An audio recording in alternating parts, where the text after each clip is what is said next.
Salut les copains, petite vidéo rapide pour répondre à la question que le Barbucelt nous a posée hier en live suite à sa vidéo défi du site, je ne sais plus lequel, mais il nous le dira. Si on devait choisir que trois couteaux, qu'on devait choisir trois essentiels qu'on garderait. Perso, moi je lui ai répondu, mais je le fais en vidéo rapide. Il y a déjà le premier que j'ai toujours dans mon sac. Bon, il est un peu cassé. Enfin, je vais marcher dessus une fois et c'est un peu tordu la côte et un peu serré le bazar. Mais il y a tout ce qu'il faut pour moi pour les journées normales. C'est-à-dire une lame, grande lame, petite lame,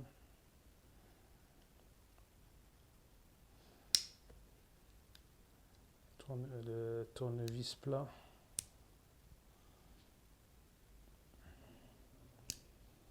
avec le dénufil aussi, l'ouvre-boîte qui marche très bien. On a déjà essayé.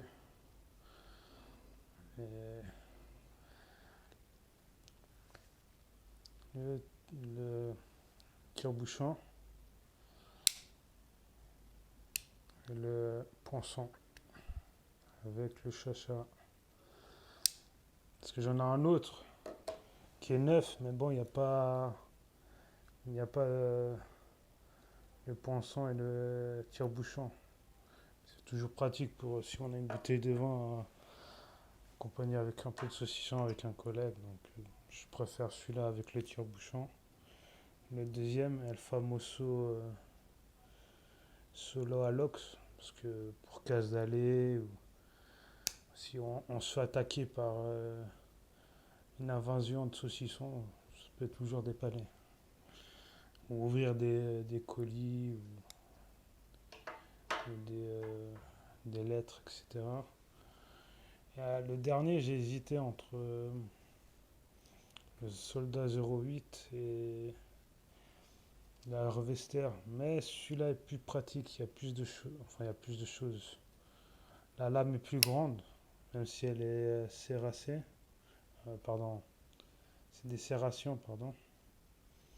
Et elle est plus grande, ouverture une main, avec blocage. Et la scie aussi est plus grande. Donc pour les promenades dans les bois ou si on doit faire un pique-nique ou autre, c'est plus intéressant. Puis on a le, le tournevis qui est à cran d'arrêt aussi. Donc pour faire levier, c'est pas mal. Donc pour balade dans la verte, je préfère. Enfin, je préfère. Pour être plus léger et moins être emmerdé, je préférais prendre la Vester, mais si vraiment je devrais en choisir un des deux, je préfère celui-là. En plus, il a aussi l'ouvre-boîte et un deuxième tournevis cruciforme ou Philips, je crois, je sais plus. Je sais pas si on dit les deux, vous me direz en commentaire. Et le poinçon sans le chat. Donc, je sais pas si vous voulez que je vous en refasse une review complète sur celui-ci. Et si vous avez vos trois, quelle serait votre sélection de vos trois couteaux si vous ne devriez en choisir que trois? Pour moi, ça a été assez rapide parce que j'en ai que 5 ou 6 si on compte pas les couteaux de cuisine. Donc, 4. Ouais, j'en ai 6 avec celui qui est nouveau derrière, là, que je vous ai montré tout à l'heure. Puis voilà, quoi. Comme ça, moi, je l'ai fait en vidéo, même si j'avais déjà répondu en live. N'hésitez pas à donner votre liste et, et sur ce, je vous dis une bonne journée et plein de bisous, plein d'amour et ne faites pas trop de conneries, hein. Et passez une bonne semaine.